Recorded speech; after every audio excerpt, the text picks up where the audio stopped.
Here we are for another round of the 70s versus the 90s, and it's another original against a remake when I put Norman Jewison's The Thomas Crown Affair against John McTiernan's The Thomas Crown Affair. And this one was pretty wild. Both of these movies are fun, but let's just get on down to it. First up, we have The Thomas Crown Affair, directed by Norman Jewison, and it stars Steve McQueen and Faye Dunaway. And the thing about the original Thomas Crown Affair is like every single person in this movie was coming off of like a big thing, you know, that pretty much kind of either made them a star or like really got them big recognition. Because of course the director Norman Jewison was coming off of the big hit that he had in '67, In the Heat of the Night, starring Sidney Poitier and fucking Rod Steiger. And that film, you know, it of course swept the Academy Awards as well.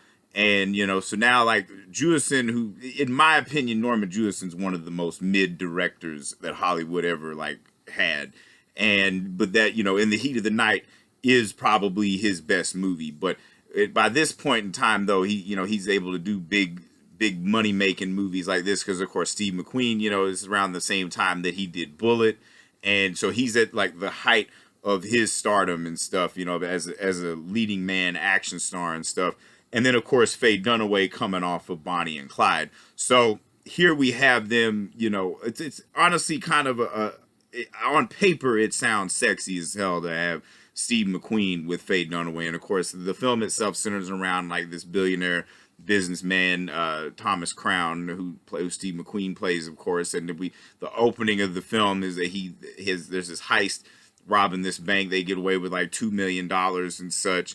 And so, like, but then now they bring in this insurance adjuster played by Faye Dunaway, you know, who was smoking hot. You know, Faye Dunaway, one of the greatest actors of all time, but in this particular film, she doesn't really showcase her acting abilities. Because the thing about it is, when she's paired with Steve McQueen, it's kind of unfair because, like, one, Steve McQueen was like full tilt diva. You know, of course, he's not gonna let anybody overshadow him in the film. He has to be the shining star. But so when you have somebody, but he also wasn't the best actor. You know, he was more of a persona than he was an acting talent.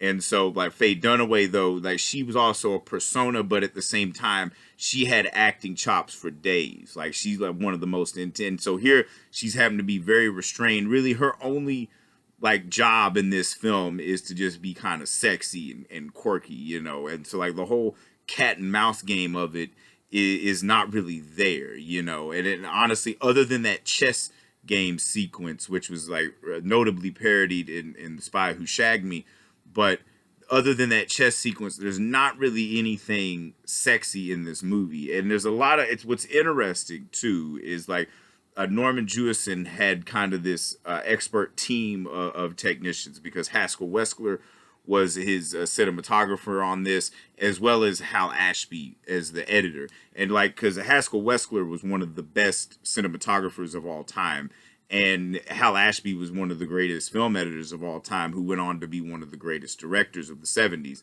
And so, but here there's a lot of shit that they try to do that's supposed to be cool, like all those little split screen boxes all over the fucking place to make it all look kind of trippy and stuff, because, you know, this was like 1968 when this movie came out, so they're trying to play off the cool of that as well as the cool of Steve McQueen, because like most Steve McQueen movies, they play off of his cool more than anything else. But if you have a capable director, you know, somebody like Sam Peckinpah or even Peter Yates for that matter, you can get a great film. But somebody as mid as Norman Jewison, you're gonna get a basic ass movie, because like it's kind of a thrillless thriller. Even the fucking climax of the film is very like lame, you know, because it's that whole thing is like, you know, my funeral's tomorrow and all this. They meet up at the fucking the fucking cemetery and shit, and you know, gives her that note, and then they think it's him, but he's really on a plane flying away, and then they don't end up together, which is kind of the cool part of the film, is that they don't end up together. It's not corny in that respect, but there's also not a lot there. Even like, you know, how they discover him, you know, and suspect him is kind of lame, and a lot of the supporting cast is below mid. It's just a movie that it's so flat you forget it as soon as you fucking get done watching it. But this was like a big hit of the time because, like I said, this was the height of Steve McQueen's stardom. And so then we move forward to the remake, which was of the Thomas Crown Affair, which was remade by John McTiernan, who was one of the greatest action directors of all time. I mean, this dude's list. I mean, he did Predator, Die Hard, The Hunt for Red October. I mean, it just is endless, and he had an ability to not only do action great, but also directing actors. You know, and here we have Pierce Brosnan in the title role, which at this time for Pierce Brosnan, he was at the height of his James Bond stardom. I believe this movie came out the same year that The World Is Not Enough came out, which was the third outing of for him as James Bond. And then we get Rene Russo in the Faye Dunaway part. And even Faye Dunaway even shows up too in this film as the shrink of Thomas Crown. And here it's not really a bank robbery. It's more Pierce Brosnan's character, Thomas Crown, he steals a painting, and it's really just all for the thrill of it. And then, of course, the insurance adjuster, Rene Russo, comes in, which, first of all, like, Pierce Brosnan, a way better actor than Steve McQueen. You know, not only can he, and the thing about Pierce Brosnan, he might be the greatest James Bond, but he's definitely the best Thomas Crown.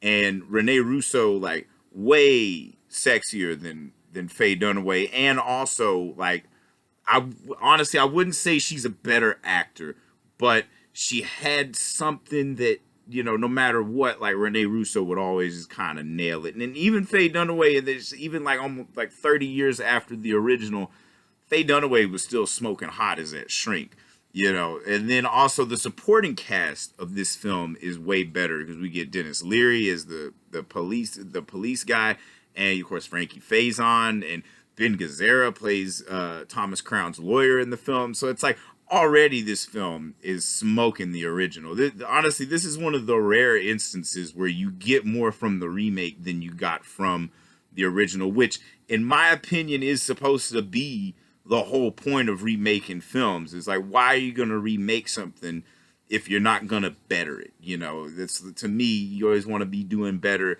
than what you did before. And this one is a lot more thrilling. They don't rely on that stupid, flashy fucking split screen, million fucking screens in one frame and shit.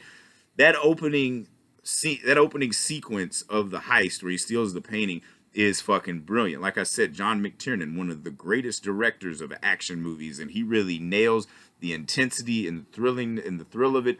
And the cat and mouse game between Pierce Brosnan and Rene Russo their chemistry is fucking electric, which was something that Faye Dunaway and Steve McQueen lacked severely because, like I said, Steve McQueen was more concerned about being cool than actually playing a performance. The thing about Pierce Brosnan, the motherfucker could be cool and give a great performance. I mean, like Steve McQueen feels out of place in a fucking suit. Pierce Brosnan knows how to wear a suit. This motherfucker looks like he woke up in a fucking suit, you know?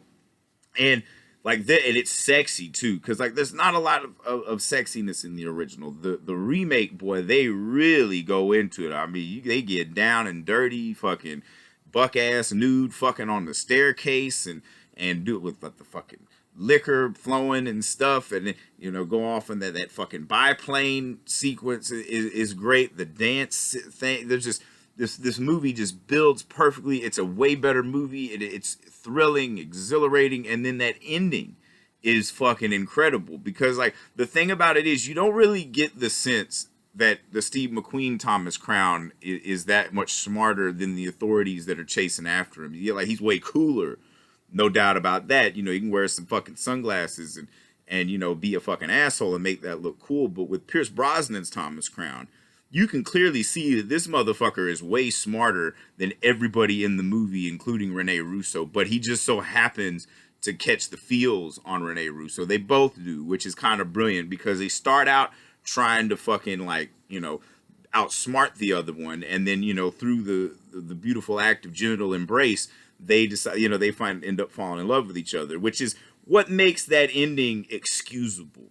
Because when they end up together, you know, they built this chemistry, you know, they went through all this shit, you know, he's throwing tests at her, you know, and you can tell she's clearly, you know, like cockstruck on him. He's cunt struck on her, you know, it's just everything there's really no complaints with this movie. Nothing seems out of place. It's a perfect thriller.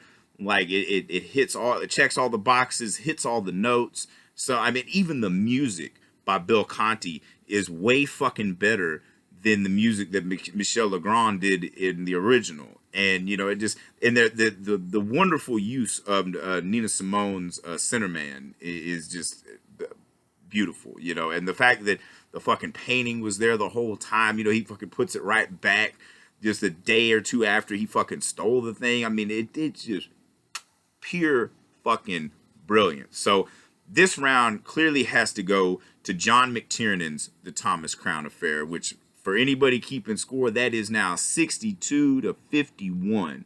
70s are only up by 11, but sometimes the 90s could fucking really kill it. And especially when you had a director like John McTiernan who knows what the fuck he's doing, he can deliver a fucking movie that is not only fun and entertaining, but just badass as all fucking hell and sexy. Just the thing about it is, and what's another funny thing is that John McTiernan would also remake another Norman Jewison film, Rollerball. Of course, now stay tuned for a special edition of Ethan's Movie Lounge, which will be Rollerball versus Rollerball, because I can't do it for the 70s versus 90s since the Rollerball remake was done in 2002, so it falls out of the purview.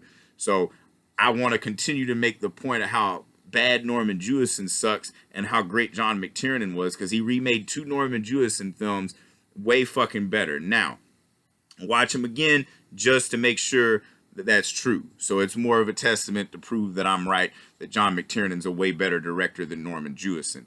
But for now, I know for sure John McTiernan's Thomas Crown Affair is way better than Jewison. So 90s get this round, 62-51. 70s are up by 11 still, but the 90s keep coming back with a few 1-2 punches, man. You can't really discount them and stuff. So stay tuned for that special edition of Ethan's Movie Lounge when I do Rollerball versus Rollerball. Of course, you'll see more and more of these matchups come up and stuff. I will have a main event Saturday, Stallone matchup of Death Race 2000 versus Demolition Man. So this is clearly getting exciting. If you have any suggestions, feel free to let me know in the comments. And if I've said anything wrong, anything you disagree with, feel free to eviscerate me. This is all open forum, but you know, it's pretty fucking cut and dry that the original Thomas Crown Affair sucks fucking balls and the remake is fucking amazing. So stay tuned for more of these, because I got to know I'm on a fucking self-indulgent journey and I'm going through every single one of the movies of the 70s and 90s until I'm either proven right